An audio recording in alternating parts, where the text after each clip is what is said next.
So Engajamundo we created after Rio Plus 20, and the idea is to engage young Brazilians in international processes. So we work with mobilization, activism, and capacity building in a national level. And then we take small delegations with strong positions to the UN conferences. And then we get back from here and take to the ground all the information and the things that are going on here, deciding about our future. Okay, what do you think about the Brazilian INDC? Are you satisfied by what your government has proposed?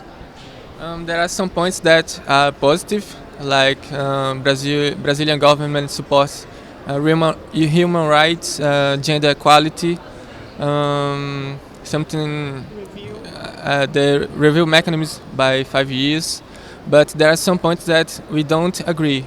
As for example, Brazil just want to eliminate the illegal deforestation just in 2030, and this is not good because it's a crime. It's illegal, and we must stop the deforestation right now. Yes. I think this is one of. Okay, so this is why you created your own INDC, right? What is the difference with the one produced by the government? So we made an INDC. We made based on the carbon budget. We pledged 800 megatons of CO2, GHG, in fact, and the government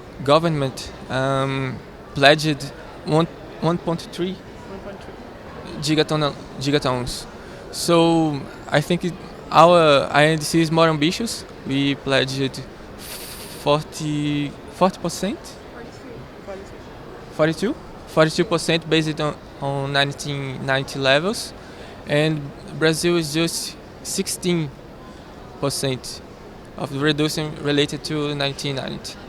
Okay, Brazil is a very young country. I mean that a big part of the population is under 30, if I'm not wrong. So would you say that the youth of Brazil is listened by your government? We have a good dialogue with the government. I mean, like, we talk. I'm not sure if they listen, but we do our part. Like, we do local actions, and we try to raise awareness of young people all around Brazil in all of 5 regions, because we want the government to feel pressured by us. And so we do our part, and we have a good relationship with them. We talk, we have an open dialogue, and so that's how we try to bring these issues up. We just did an initiative that we called Advocacy Tour, that we took our own INDC to 10 different ministers in Brasilia, the capital of Brazil, and we were received by the Minister of Environment, the Minister of Energy, the Chief of Delegation of Brazil here from the Minister of Foreign Relations, and some other important people from the government.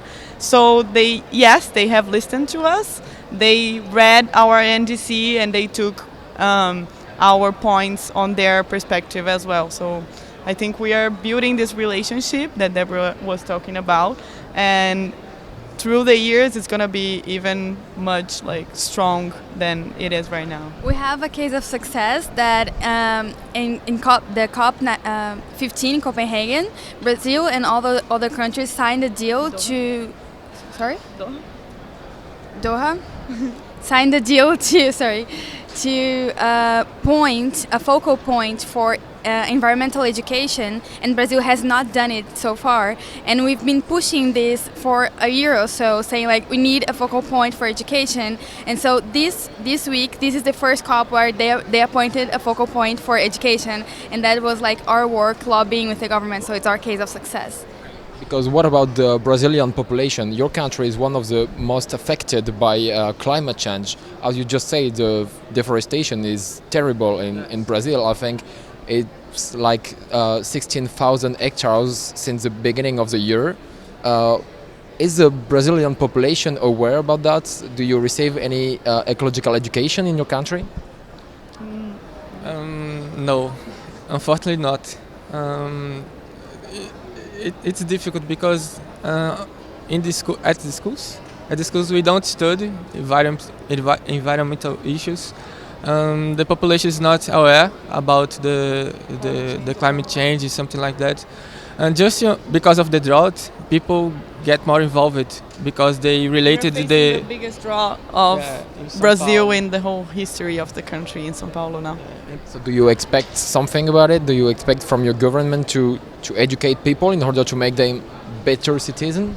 Actually, we're not waiting the government to do things, we're doing ourselves. So this is one of the main issues for us as Engajamundo. We've been doing this capacity building workshops and classes that we built ourselves. And we believe in this youth to youth as the main different thing that we have as a youth NGO. So we're doing ourselves. If the government is not teaching people about environmental education and climate change, we've been doing this in 15 different states. We have almost 100 volunteers that are working on that.